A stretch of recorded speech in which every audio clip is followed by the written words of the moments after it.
The Deshaun Watson situation is absolutely blowing up in the Browns' faces. After signing a 5-year, $230 million fully guaranteed contract, that has never happened before. The Browns were expecting a top 5 quarterback bare minimum, and yet he's been bottom 5. They are winning games because of their defense, but those wins are the deodorant failing to mask the disappointing stench of his poor play. His yards per attempt ranks 27th, and worst yet, the part of his game he's best at has become his biggest flaw. Today, we'll dive into the film to discover why he's struggled, what the flaw is, and then why the Browns' scheme and coaching have been detrimental to his success. The primary issue is his inability to operate within the timing and pacing of the offense. He's holding onto the ball longer than he ever has at 3.1 seconds because he's uncomfortable and out of sync in the offense. Usually, when quarterbacks hit the top of their drop and then immediately start running around, it's not good. They don't trust their line, they don't trust their receivers, they aren't seeing the field, the scheme isn't working. Deshaun is struggling with all of this, and it's burying him as a quarterback. He's just failing to time his footwork up with when his receivers come open.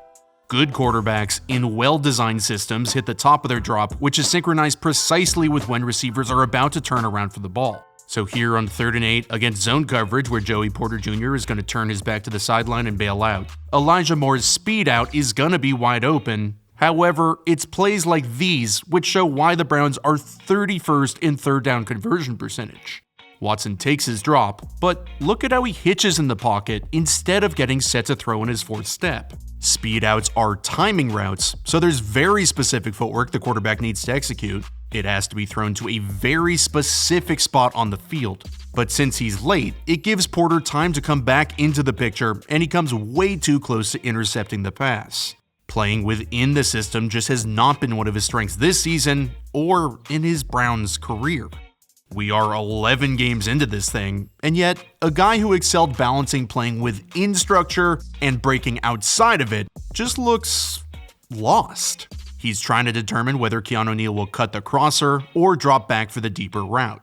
With his hips flipped, Watson should process it's going to be really hard for him to flip him back around and drive on the crosser. But he doesn't see it and almost throws what really should have been an interception.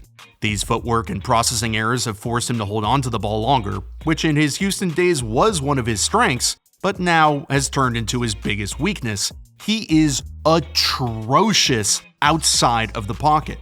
His adjusted net yards per attempt outside of the pocket is 0.7, which is obviously dead last in the NFL. It's behind Zach Wilson and Clayton Tune. When Deshaun doesn't process during the play, then breaks outside of the pocket, which he does way too often, he is the worst quarterback in football.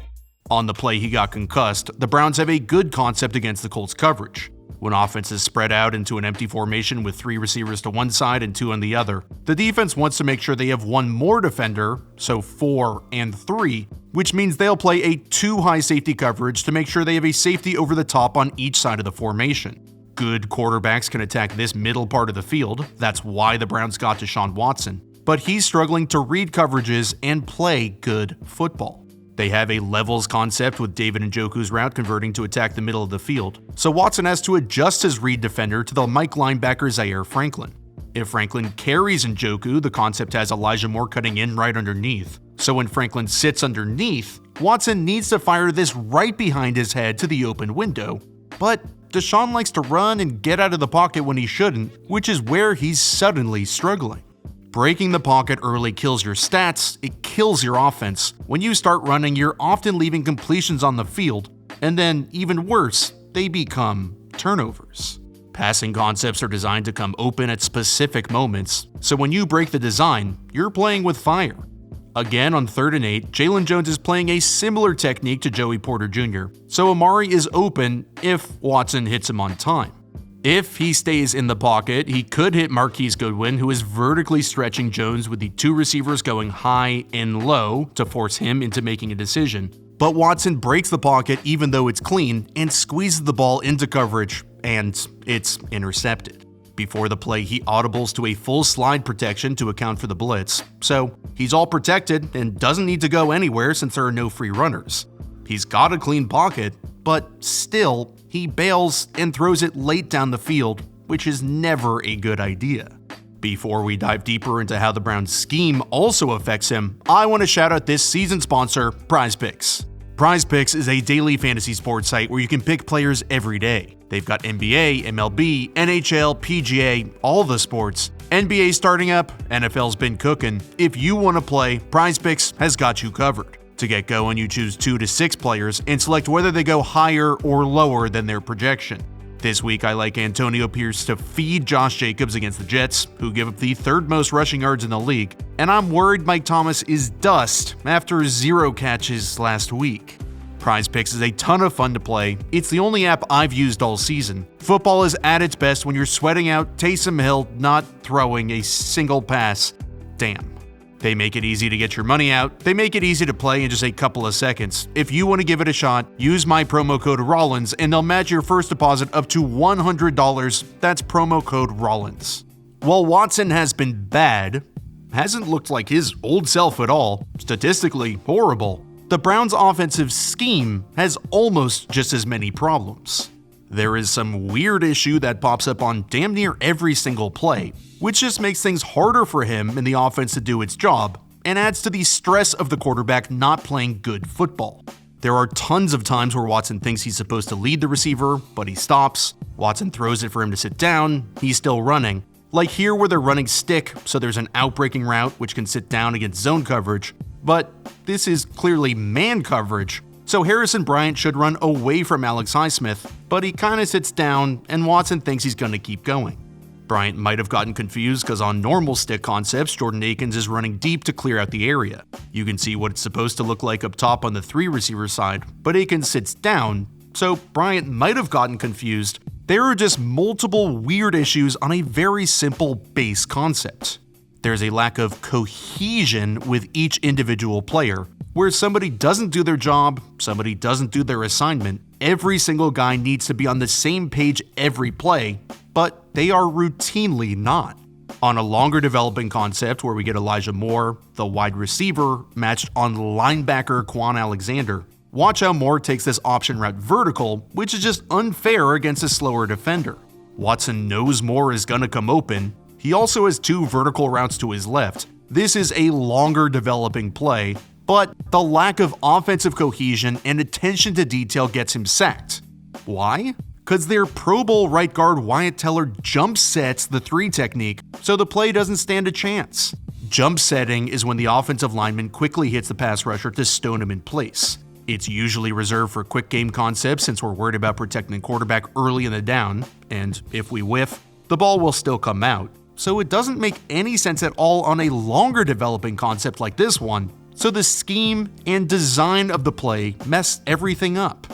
Lining up Moore in the backfield has created some nice mismatches like we just saw, but it also exposes the offense since they do it a little too much, which leads to maybe the worst play in NFL history. We saw this a few weeks ago with A.J. Dillon, where Moore has to abort the play fake if he sees a free runner coming. Nobody is going to get faked out if Watson's getting a mouthful of Rydell. But of course, he doesn't know that because he's a wide receiver. And also, I don't know what the hell this formation is. 2 tight ends as sniffers behind the line is weird. It doesn't really stress the defense in any way, and it limits the number of concepts you can run in the passing game.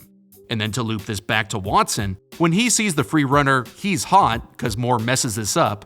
And Njoku has his head turned, but he once again tries to play hero ball, breaks the pocket, and gets less than 0.7 net adjusted yards per attempt.